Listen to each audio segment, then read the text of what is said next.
Welcome everyone to the Duality of Deception, an in-depth inquiry into Generative Adversarial Networks, or GANs.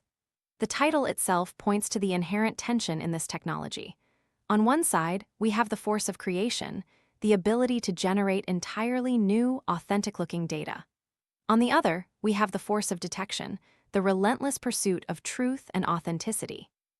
GANs are perhaps the most innovative approach to unsupervised machine learning devised in the last decade, structured around a zero-sum game played between two competing neural networks. This adversarial process forces the output of the system to become hyperrealistic. Today, we will unpack this mechanism. We will explore the core concepts that define this digital conflict, examine the initial groundbreaking architectures like DCGANs, and confront the catastrophic stability issues that nearly halted the technology's progress. Crucially, we will then discover the mathematical revolution, the WGAN-GP, that provided the necessary foundation for stable, high-fidelity generative models, culminating in systems that allow us not just to create, but to direct creation with precision. Prepare to look closely at the mastery of digital reality. This journey will demonstrate how AI learns to deceive and, in doing so, masters the art of creation itself. We are investigating the engine of modern digital creativity. In the world of data, a silent war is constantly waged, and it is here we meet our two primary adversaries. This conflict is the essence of a generative adversarial network. First, we have the forger, which we formally call the generator. This network is the creative engine. Its sole purpose is to produce data, whether that be images, text, or audio, that is indistinguishable from the real thing. It starts with nothing more than random noise, often visualized as abstract thought or inspiration, and transforms it into a plausible forgery. Its success is measured by how well it can deceive. Standing against it is the Connoisseur or the Discriminator. This network is the expert authenticator. Trained on a massive dataset of real artifacts, its only goal is binary: to tell real from fake. It relentlessly hones its critical eye, looking for the telltale signs of simulation. It is crucial to understand that neither side can truly win without the other. The forger pushes the connoisseur to become a better detector, and the connoisseur's improved skill forces the forger to refine its creations. This relentless, escalating conflict is what drives the quality of GAN output. This is not a simple game of chance or skill. It is a fundamental feedback loop where competence begets superior competence. The prize for this mastery is nothing less than the control and creation of digital reality itself, allowing us to generate synthetic data with stunning realism. Let's examine the specific rules of engagement that govern this adversarial training process. The two networks are locked in a continuous, escalating cycle that refines both their craft and their judgment. The process begins when the forger takes the initial random noise input and creates a batch of fakes. This is step one. The quality of these initial fakes is poor, but the process has begun. In step two, the connoisseur is presented with a mix. Some images are genuine articles from the training data, and some are the fakes produced by the forger. The connoisseur must then make a judgment on each one, labeling it either real or fake. This judgment provides the critical feedback loop that determines the course of training. In step three, the connoisseur is immediately punished, meaning its weights are adjusted using backpropagation if it makes a mistake, such as classifying a real image as fake or a fake image as real. This punishment sharply increases its perception and makes it a more critical and effective detector. Conversely, in step four, the forger is also punished. Its weights are adjusted when its fakes are successfully caught by the connoisseur. This penalty forces the forger to refine its creative craft, compelling it to produce more convincing output next time. This push and pull dynamic is the engine of progress. As the connoisseur masters detection, the forger must master creation. Each network's loss function is inextricably linked to the success and failure of the other, making them stronger together in a true zero-sum game. The first major breakthrough in this domain armed our adversaries with truly sophisticated tools, moving beyond early, highly unstable GAN structures. This breakthrough was the Deep Convolutional GAN, or DCGAN. The key innovation here was leveraging the immense power of convolutional neural networks, or CNNs. CNNs are the same architecture that excels at image understanding and classification, making them ideal for the discriminator side. By integrating them into the GAN structure, the DCGAN essentially gave the forger and the connoisseur a new, richer language to communicate visual concepts. Suddenly, the forger learned not just to mimic individual pixels, but to truly understand the fundamental building blocks of visual reality: complex edges, textural variations, distinct shapes, and subtle shadows. It moved from painting randomly to understanding structure. Our chosen test case for demonstrating the power of DCGANs involved forging lost blueprints of classic automotive designs, a domain defined by incredibly precise lines and subtle curves, which requires deep structural understanding. To ensure compatibility with the forger's architectural requirements, specifically its TAN activation function, the input data must be accurately rescaled to the range between -1 and +1. This DCGAN structure marked the moment when GANs became a viable, powerful force for high-quality image generation, even as significant stability challenges continued to plague the training process. To understand how the DCGAN specifically operates, we must look closer at the internal anatomy of our two adversaries, the forger and the connoisseur. The forger, or generator, operates on a principle of reverse engineering the data. It begins with a vector of pure, abstract noise, a low-dimensional input that acts as the initial flicker of inspiration or the starting seed for the image. From this abstract thought, it systematically builds the image up, layer by layer. It achieves this massive upscale through successive layers of transposed convolutions, which are sometimes called conv transpose or informally, deconvolutions. Each layer effectively expands the spatial dimensions, translating latent features into increasing detail until it results in a full, high-resolution blueprint, in our case, a 64 by 64 pixel image. This is the sophisticated process of translating abstract thought into detailed visual form. The connoisseur, or discriminator, operates in the exact opposite fashion, much like a traditional image classifier. It takes the blueprint, whether real or fake, and relentlessly breaks it down to its most essential, identifiable features. It uses layers of standard convolutions, specifically conv operations, typically using a stride of 2 to successively reduce the spatial dimensions and compress the information. The final layer in this pipeline uses a sigmoid activation function. This function forces the network to render a single, definitive verdict, a probability from 0, meaning certainly fake, to 1, meaning certainly real. This precise, binary output is the core of the critical judgment that drives the entire system's learning feedback loop. For a time during training, the battle rages, and we see impressive visual progress. As the training epochs tick by, the forger improves dramatically, learning the fundamental language of design and form. The generated blueprints move from meaningless noise to rough sketches, and eventually to increasingly plausible, detailed images that look like real design work. However, the loss metrics that we monitor tell a far darker and more critical story about the system's health. While the images look good, the underlying system itself is fundamentally unstable. The generator and discriminator loss curves do not converge to a stable equilibrium. Instead, they fight each other in a frantic, chaotic dance.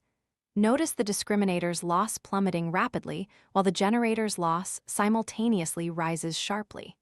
This divergence is a critical danger sign in GAN training.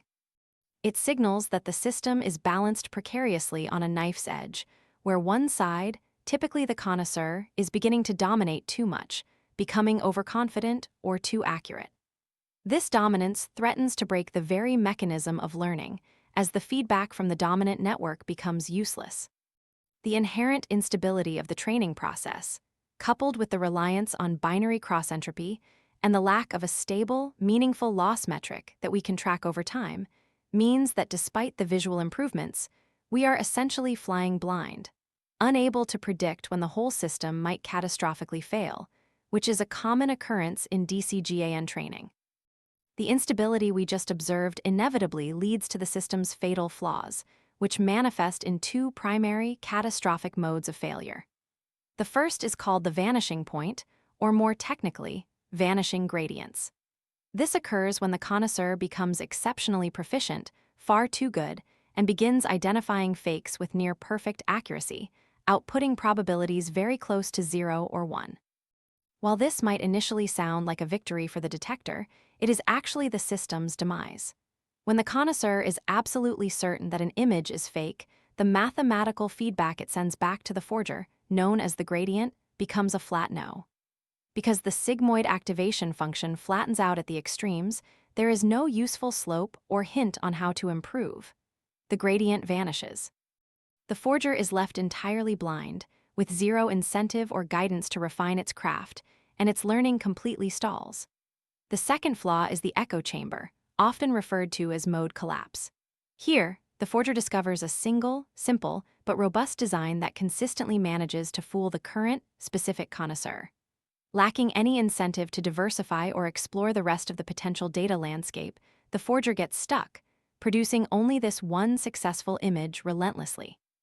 This strategic victory for the forger results in a catastrophic creative failure for the overall system, as the rich diversity of the original training data is completely lost, locking the network into a monotonous echo chamber, unable to generalize or produce novel outputs. We have identified the symptoms, vanishing gradients and mode collapse, but now we must address the root cause of this systemic instability. The core problem is not merely a poor implementation of the networks, but the battlefield itself, specifically the limitations of the loss function used. The loss function used in standard GANs is binary cross-entropy, which, while standard for classification, proves to be a brittle and inadequate measure for this complex adversarial process. Binary cross-entropy fundamentally asks a simple, zero-sum, yes or no question. Is it real? This absolute, binary nature means that slight improvements in the forger's output often don't register meaningful changes in the connoisseur's loss, especially when the networks are highly confident and operating at the extremes of the probability scale. The binary cross-entropy measure of distance between the real and fake data distributions is zero whenever those distributions do not overlap, which often happens early in GAN training. This rigid, binary approach leads directly to the zero-sum game where learning is unstable. Gradients are prone to vanishing, and the entire process can halt entirely due to the mathematical properties of the loss function. The fight for dominance, inherent in this initial doctrine, has inadvertently destroyed the potential for stable, continuous progress. The conclusion is clear. We do not just need a better soldier or a slightly tweaked architecture. We require a new philosophy of war, a completely new mathematical doctrine to govern the adversarial training process and ensure smooth learning. The crisis of doctrine demanded a revolutionary solution, and that solution arrived in the form of a new mathematical calculus, the Wasserstein GAN with gradient penalty, or WGAN-GP. This method required a fundamental philosophical shift, moving the focus from the fragile realm of probability to the robust domain of physics. Instead of forcing the adversary to ask, is it real or fake? A brittle binary question that causes gradients to vanish, the WGAN-GP reframes the problem entirely. It asks a far more constructive question. What is the minimum amount of work required to physically transport or transform the mass distribution of generated images into the actual mass distribution of real images? This concept is known as the Earth mover's distance, or more formally, the Wasserstein distance. This distance provides a smooth, continuous, and highly meaningful metric that does not vanish, solving the vanishing gradient problem overnight, even when the real and fake distributions are disjoint. Crucially, the old connoisseur is replaced by a new adversary we call the critic.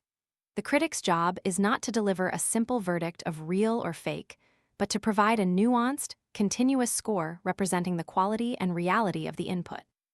This powerful revision completely changes the landscape of generative modeling. Our new battlefield for testing this robust architecture is the generation of novel, high-fidelity architectural blueprints, which requires complex structural and aesthetic consistency across the entire image.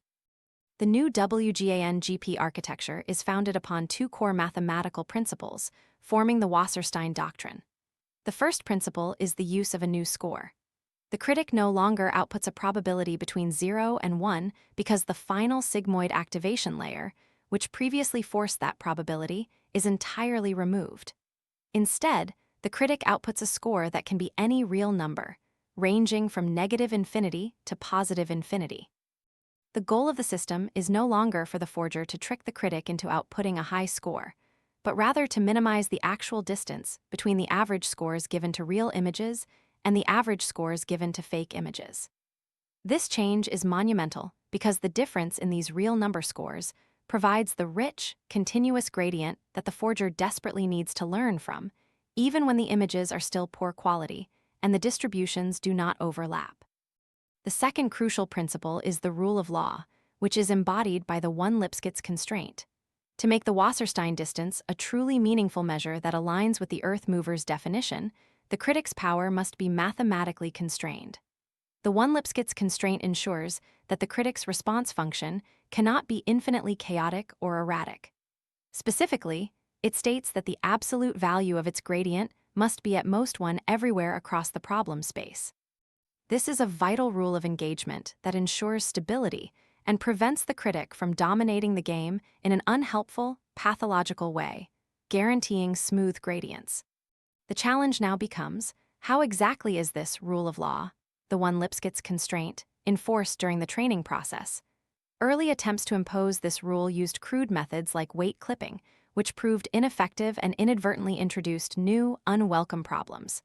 The elegant solution adopted by WGAN-GP is the gradient penalty. During training, the critic is not just shown the batch of real blueprints and the batch of fake blueprints. We create a third, hybrid set of images called interpolated test points. These are imaginary images that exist on the straight line between a real example and a corresponding fake example in the data manifold. This forces the critic to learn about the entire space between the real distribution and the fake distribution. We then measure the gradient of the critic's response specifically at these interpolated hybrid points. This measures how quickly the critic's score changes as we move along the line between a real image and a fake image. Finally, the loss function is mathematically modified to include a penalty term that pushes this calculated gradient norm towards exactly the value of 1. By forcing the gradient to be smooth and constrained across the entire space between real and fake data distributions, the critic is compelled to learn a smooth, stable, and honest critique of the entire problem space, offering the forger the guidance it needs to continuously refine its creations. The implementation of the new Wasserstein doctrine yields results that are truly transformative, restoring order from the previous chaos of DCGAN training. We gain 3 key advantages. First, we achieve meaningful loss. The critic's loss is no longer the erratic, chaotic signal we saw before. It now converges smoothly, providing a reliable, decreasing measure of image quality that we can actually trust. We are no longer flying blind. Second, we gain essential training stability. Catastrophic failures like mode collapse and the vanishing gradient problem are virtually eliminated. To maintain this stability, the critic is typically trained for a few more steps, usually 3 to 5, for every single generator update, ensuring it always provides accurate and recent gradients for the forger. A minor architectural change also involves removing batch normalization from the critic, which could interfere with the gradient penalty mechanism. Third, and most visibly impressive, we see high-fidelity results. The forger, now guided by the critic's superior, nuanced feedback, is able to produce blueprints of remarkable sharpness, structural complexity, and aesthetic consistency. The visual comparison on the screen, showing the jump from the fragmented, simple DCGAN outputs to the complex, sophisticated WGAN-GP architectural concepts, confirms that this mathematical shift has successfully mastered the inherent instability of generative models, enabling creation at a new level of detail. With stability firmly achieved through the WGAN-GP, the next logical frontier for us to conquer is control. The goal shifts from can we create to can we direct creation. This is where we introduce the precision strike, conditional GANs or CGANs. Before, the forger could only create images based on the random noise it received, resulting in uncontrolled output. Now, we ask a deeper question: what if the forger could be directed? What if we could specify the kind of forgery we want to create? The conditional GAN extends the existing robust framework by introducing a label or a directive as an input to both adversaries. In our architectural example, this label could specify a style, such as modernist or Art Deco, allowing us to blend features. The forger must now achieve a much higher standard. It must create a forgery that is not only visually believable, but also perfectly matches the given specification. This additional constraint, this specific piece of information, forces the network to organize its feature extraction and generation in a more structured and hierarchical way.